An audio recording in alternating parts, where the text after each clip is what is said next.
What I'd like you to do, Rupert, is just give people a brief story of your journey with your son. Right. Okay.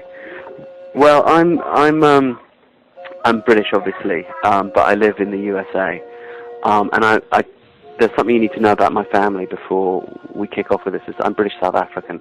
I was the first one born back in the UK in about 150 years in the family. So we're very, very much a South African family, and most of the family is still in Africa. And why this is important will come clear later. But I grew up not with horses. My parents are very urban, but I always knew that I had a thing for them and they had a thing for me. And as soon as I was old enough, I, found my way to horses. And like many people who come into horses from the non-money end, I had to find a way to make it pay. And so you had to get good, basically. And so I became a horse trainer. And long story short, I find myself living in America. I have this child, and then my child turns out to be autistic. And I, like many autism parents, sort of crucified myself on the martyrdom cross for a while, and I stopped doing what was important to me, and I just really concentrated on, trying to fix the problem with my kid, which was kind of unfixable. And I stopped riding, and I was keeping Rowan away from horses because I thought he was unsafe around them.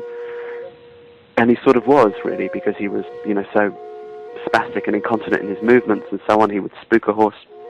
However, one day he got away from me because we always used to go out in nature. We're lucky we live in the woods.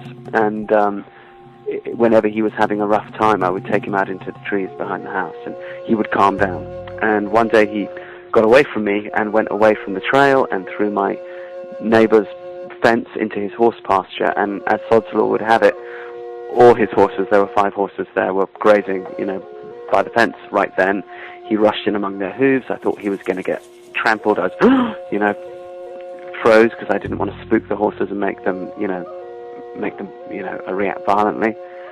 However, as you reported just now, the boss mare of that herd, an old quarter horse called Betsy, came and pushed all the other horses off, and she bent her head to Rowan and began to lick and chew.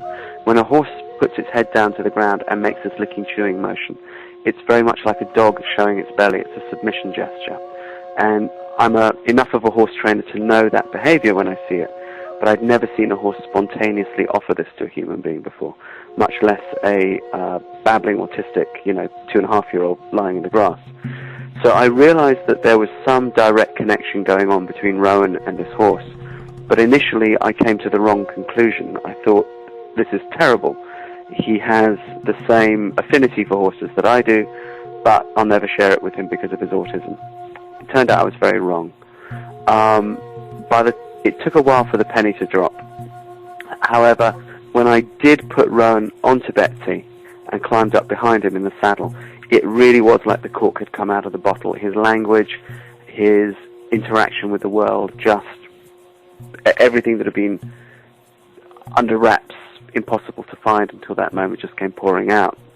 Now, that same year that he was diagnosed and that he met Betsy, which was 2004, something else happened. This is where my African background comes in. I'm not just a writer and a journalist. I'm a human rights worker, and I run an organization that helps displaced indigenous tribes, mostly hunter-gatherer tribes, get legal title to their ancestral land. And at that time, we were fighting a land claim on behalf of a group of Bushmen, or San hunter-gatherers in Botswana, who were being illegally displaced to make way for diamond mines. I had to take a delegation of these guys to the United Nations in 2004. While they were in the USA, they met Rowan, and some of them were trained healers in their culture. And the Bushmen, like many indigenous cultures in the world, have a system of traditional medicine where they use a state of altered consciousness to go off sort of into that state and then come back with a set of instructions. And I'd seen this happen many, many times in the sort of 15 or so years that I was working with these people. But I hadn't at that point really put 2 and 2 together for trying this with Rowan. However, some of them casually offered to work on Rowan, and for the 4 days or so that he was with them, he really lost some of his autism symptoms. And my wife and I were both kind of a bit flabbergasted by this. Now, when they went home, Rowan fell back into his autism, but I couldn't help but think, okay, he's had a radical and positive response to these horses. He's had a radical and positive response to these shamans. Is there a place in the world that combines these two things? And if there is, should I take him there? Because we were trying every other orthodox, like Western therapy under the sun. I could sit here for an hour and go through every biomedical and behavioral treatment we were doing with Rowan. So we weren't eschewing Western medicine at all. We're not extremists like that, and I'm not sitting here as this kind of born-again shamanist. It's just that I couldn't help but notice what he'd reacted to. And the biomedical and other treatments that we'd done had incremental change, but nothing dramatic. These two reactions were dramatic. So as a dad, you could only think, well, you know, what if I maximize this? So I got on the internet and sort of looked up horses and shamanism, and immediately Mongolia pops up. Oldest horse culture on the planet. It's where Equus caballus, what we know as the horse, evolved. It's where the horse was first domesticated 6,000 years ago. And shamanism is the state religion out there, which is amazing because, along with Buddhism, because it was actually suppressed under communism. So I thought, well, it's a no-brainer. We have to take Rowan there. My wife, however, did not agree. I mean, it does sound like a crazy idea at the time, doesn't it? Well, it was a bit, and Rowan, to be fair, was actually a bit too young around that time to withstand the rigors of a trip like that. So I kind of sat on the idea for about 2.5 years, and then in '06 I realized that he was getting to the point where he was getting too big to share a saddle comfortably with me for many hours, but he was now big enough to, you know, hold up to a wilderness trip.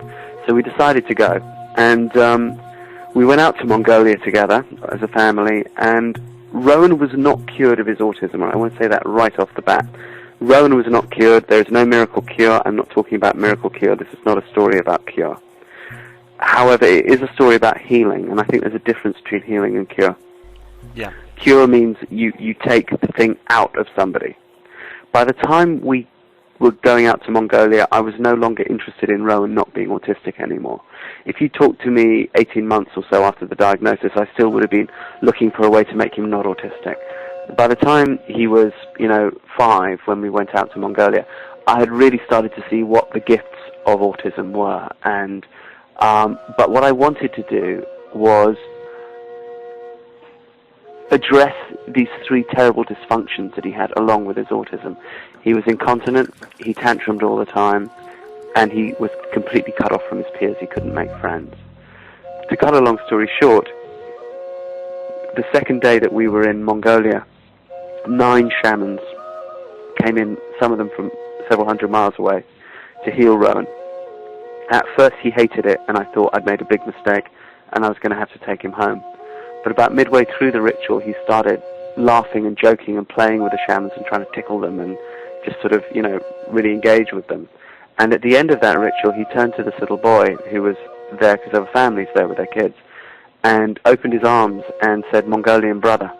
Wow. And he did it on camera. Yeah. Otherwise, it's the kind of thing where you think, well, how could that be true? I can appreciate that little boy...